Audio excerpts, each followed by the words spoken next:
Para iniciar quiero exponerles, como el nombre de la conferencia lo indica, es una brevísima reflexión para comprender dos elementos importantes: el pensamiento en las diferentes épocas históricas de Guatemala y un poco también el recorrido de lo que hemos conocido como las épocas o los periodos históricos que han significado y han marcado el recorrido de la historia del país. Quiero indicarles que obviamente lo que hacemos en la Escuela de Historia es un ejercicio para ir comprendiendo conjuntamente estas dos concepciones en su devenir histórico, pero que precisamente recuperamos también todo el contexto histórico, el contexto político, el contexto económico, cultural y un poco también ideológico para ir comprendiendo cada una de las etapas. Cuando la licenciada Margarita me dijo, afinamos un poco la propuesta del tema, era pensar desde la oficialidad cuáles han sido las ideas que han conformado esos pensamientos desde la cúpula del Estado. Ustedes saben que no podríamos pensar en un recorrido histórico si no vamos viendo los parteaguas que han ocurrido en términos del Estado guatemalteco, que se expresa a través de los distintos gobiernos.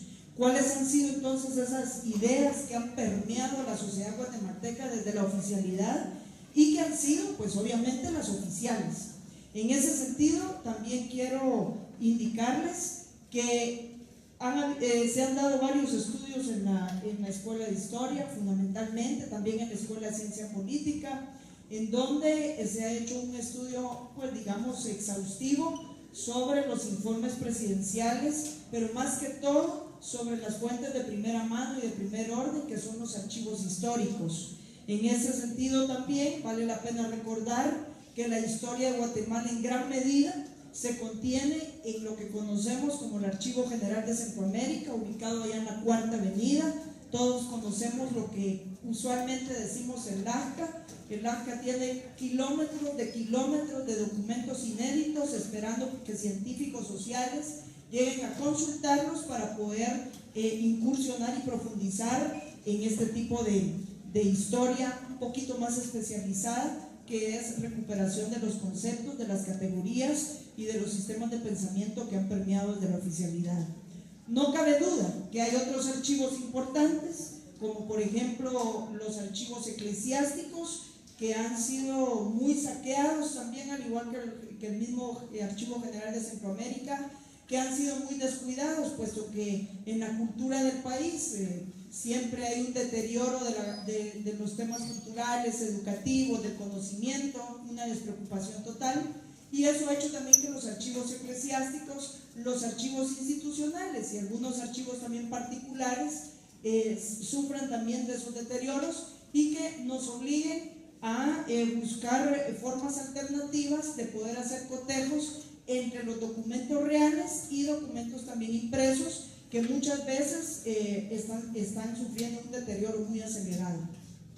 Bueno, en función de ello, quiero brevemente, para los que posteriormente estén interesados, pues decirles que en 3 momentos diferentes de mi formación académica, pues primero escribí el libro que está en medio, que se llama El pensamiento positivista en la historia de Guatemala. Si se dan cuenta, es pues un título que tal vez quizás queda un poco ambicioso, decir pensamiento positivista en la historia de Guatemala, pero que efectivamente al leerlo uno se da cuenta de que el título, a criterio de que soy la autora, pues sí responde hasta cierto punto a hablar de un pensamiento positivista. Posteriormente surge el que se llama Docencia y Humanismo en Guatemala, el chiquitito que está de este lado.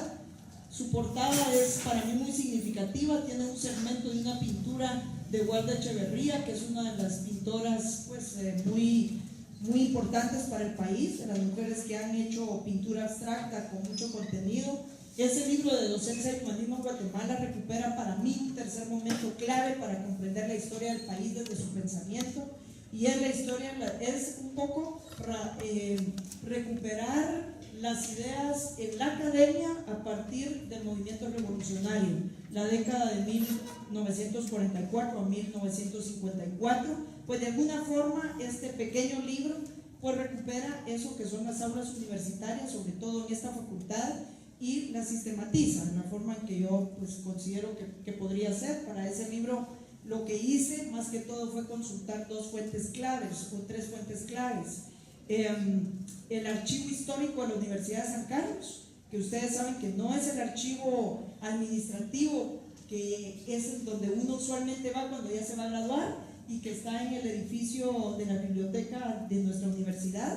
Ahí hay dos archivos, uno que funciona del lado externo, que es el archivo administrativo, en donde se tiene, digamos, la información de las últimas décadas, pero dentro está el archivo histórico en la primera planta, luego de subir la rampa, y en ese archivo histórico hay una cantidad inmensa de documentos muy importantes para poder seguir escribiendo la historia de la Universidad de San Carlos y, por supuesto, la historia de los recintos académicos que surgen posteriormente. Ese archivo histórico es, pero miren, verdaderamente muy, pero muy valioso, que lo tengamos en cuenta todos aquellos que quieran incursionar en temas de pensamiento, en temas de academia y en temas también de temas de discusión, formas metodológicas, formas de aprendizaje dentro de las aulas universitarias desde siglos pasados. No estoy hablando de un siglo ni de 2 siglos, estoy hablando de documentación que lleva su secuencia. Otro archivo importante que sirvió para hacer este pequeño libro es el archivo del Museo del Libro Antiguo, que está en Antigua Guatemala. En ese museo hay otra cantidad de documentos también que son importantes para todos aquellos que quieran recuperar nuevamente las ideas desde la academia y, por supuesto, los que quieran saber la evolución de la imprenta, de los autores, en fin, ahí hay una cantidad de documentos en este museo que es museo, pero que también tiene fondo documental a disposición de los usuarios. Y el tercer libro que está de este lado a mi izquierda es un libro que se llama Los Conservadores Ilustrados en la República de Guatemala. Este es más o menos 1840-1860.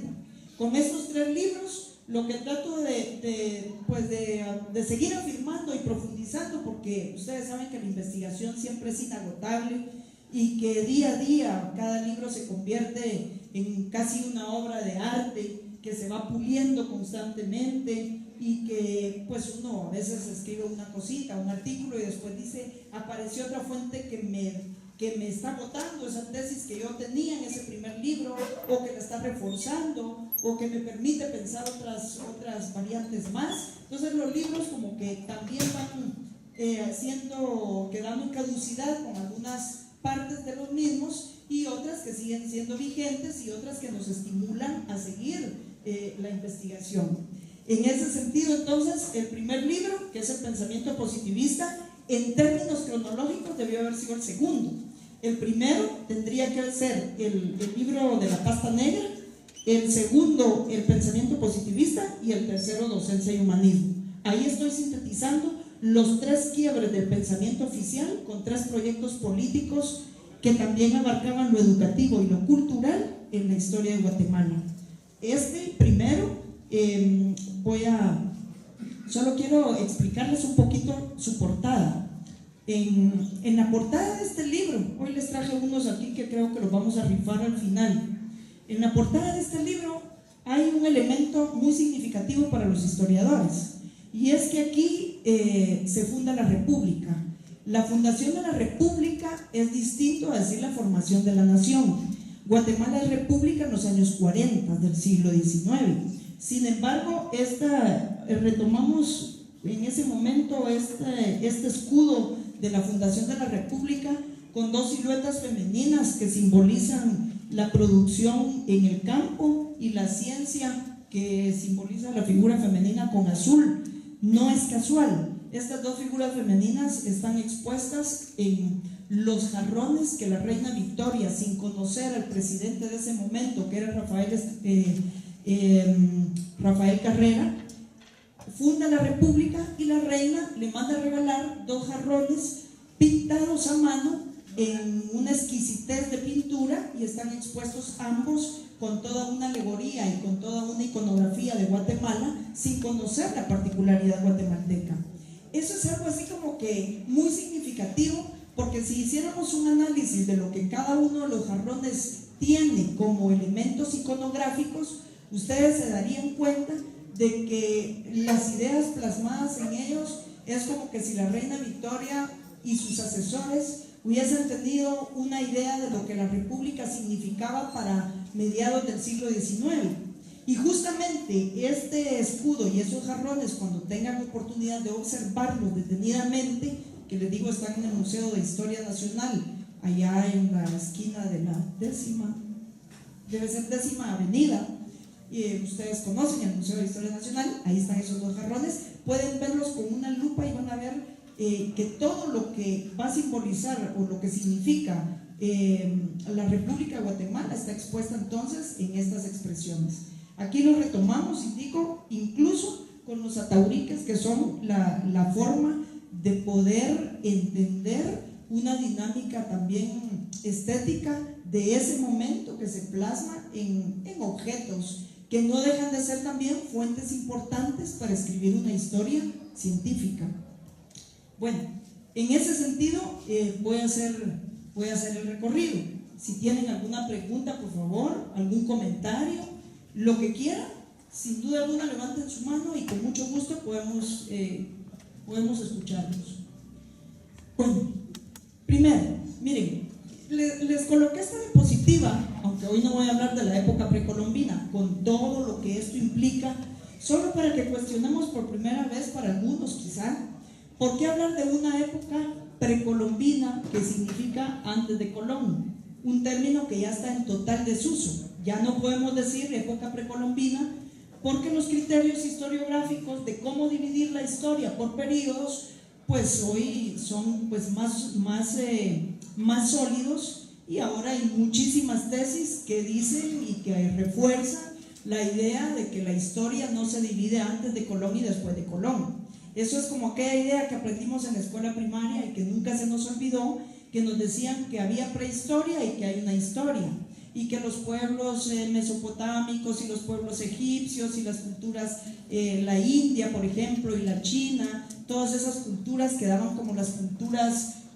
muy precarias, y que incluso en términos del conocimiento, estoy recordándome de los cuadernos de Repasando y de estudios sociales que yo estudié en los años 70, y que incluso todo su pensamiento todavía tenía muchos resabios de mágicos, resabios de pensamientos religiosos, unas mezclas, y que por lo tanto esas culturas son importantes, pero no tanto como Grecia y Roma. Y eso lo seguimos leyendo en gran medida en la historia universal. E incluso hoy decimos, ¿por qué llamamos historia universal a la historia de Europa? ¿O por qué le llamamos historia del mundo occidente a la historia de Europa? ¿O por qué nuestro referente siempre de las ideas, de los historiadores, de las épocas? ¿O por qué le llamamos épocas a las épocas? ¿O por qué les decimos momentos históricos? ¿O cuál es lo más importante de poder reflexionar a la historia como ciencia? E incluso eso me lleva a pensar otra cosa. ¿Se recuerdan ustedes que cuando estábamos en la primaria, nuestros profesores nos decían, a ver, busquen en su diccionario qué es la historia?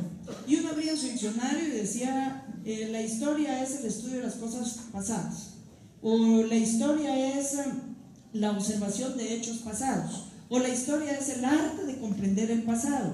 Todos esos conceptos que hoy pues ya quedaron en desuso totalmente, pues siguen como que también dando vueltas en nuestra cabeza de por qué esa historia se resumía en lo pasado, de cómo podemos entender la historia hoy, de por qué los pueblos necesitan saber de su pasado, de por qué tanto problema con las identidades de los pueblos, de las naciones, de los grupos humanos, si la identidad es realmente una necesidad, si desde términos sociales y científicos sociales la identidad es necesaria para los proyectos de gobierno. ¿Qué sucede con todas esas categorías que hoy las cuestionamos tanto, y más cuando hay momentos de crisis del Estado como la que recientemente vivimos la semana pasada? Y decimos, ¿qué pasa ahí con la identidad? ¿Será que los anteriores gobiernos no tuvieron un proyecto sólido de identidad? ¿Por qué cuando juega la selección de Guatemala sabemos que va a perder, pero unos la apoyan y otros no apoyan? ¿Qué pasa con todos esos elementos culturales que se han ido construyendo alrededor de estos pasos de gobiernos que han implementado entonces ciertas ideas? Bueno, eso es una reflexión. Decimos también la época prehispánica, y en la escuela dicen la época prehispánica, entonces antes de los españoles, antes del ibérico, antes del mundo europeo. Lo prehispánico tampoco ahora ya quedó, también es un término muy en desuso, pero fueron dos términos acuñados desde la oficialidad: lo precolombino y lo prehispánico. Hoy es más pueblos originarios, pueblos de Mesoamérica, hay más elementos ahí que nos van a tratar de explicar como sociedad con esas ideas que van permeando nuevamente y que nos indican, pues, obviamente que ahora el área mesoamericana pues es un término más utilizado precisamente porque sus categorías, porque sus criterios de definición cultural pues marcan otros derroteros que también son importantes para comprender a la Guatemala actual. En función de ello, pasamos rapidísimamente a la famosa y llamada época colonial. Y fíjense ustedes cómo es importante esto, porque cuando escuchamos o leemos nuestros libros o cualquier documental casi que escuchamos sobre los periodos de la historia universal, generalmente nuestros profesores automáticamente nos colocaron un chip que cuando nos dicen época colonial pensamos que fue casi una época medieval. Y eso de hacer esa comparación entre la colonia y lo medieval, obviamente que tiene una explicación y que también tiene vinculaciones. No es casual que estemos diciendo constantemente la época colonial es como la época medieval, solo que en Guatemala y en América Latina. Pero esta época es muy, muy curiosa para la particularidad guatemalteca. Si bien decimos la Edad Media, se llama media porque está en medio de dos grandes periodos históricos, lo clásico griego y romano, y obviamente el mundo renacentista que surge y se consolida principiando por Florencia y por Venecia. Pero entre eso, por eso es que esos dos grandes momentos históricos unen, pues el puente que une es la Edad Media. En Guatemala, ¿por qué es similar la época colonial? Porque la Edad Media, en donde ustedes recordarán que es políticamente hablando y políticamente correcto decir que la Iglesia formó una identidad universal basada en los principios del mundo cristiano religioso, pues también tuvo su eco para América Latina y para Guatemala. Recuerden ustedes que los procesos de descubrimiento, conquista y colonización fueron tres momentos de la historia universal, si ustedes quieren, que fueron, digamos, artificialmente imponiendo un periodo que en Europa estaba terminando. Aquí en América Latina ese periodo, digamos, medieval va a tener, digamos, el último impulso al retomarse desde la oficialidad, es el mundo cristiano católico. Siempre les digo a mis alumnos, ¿por qué cuando nos levantamos nos persinamos? Porque es resabio de esa época colonial. ¿Por qué nuestra abuelita adentro de su cartera cargaba se llama un librito lleno de medallitas, se me olvidó el nombre, La Magnífica? ¿Por qué cuando éramos niños nos enseñaron con ese método escolástico un catecismo importante, que era el catecismo cristiano católico, que tenía una forma metodológica memorística de aprender y que nos servía para hacer la primera comunión? El catecismo más leído en Guatemala se llamaba el catecismo del Padre Ripalda, que fue poco a poco disminuyendo hasta comprar el librito que hoy se compra en las librerías católicas. ¿Por qué cuando vamos por la zona 1 vemos una cuadrícula exacta parecida a la cuadrícula heredada del pueblo romano llena de iglesias? Si vamos por la Sexta Avenida, por ejemplo, vemos sobre la mera Sexta Avenida, una iglesia significativa que es la iglesia de San Francisco, cuya imagen adentro, la imagen femenina, es la Virgen de Concepción. ¿Y por qué de Concepción? Porque la imagen femenina de la orden franciscana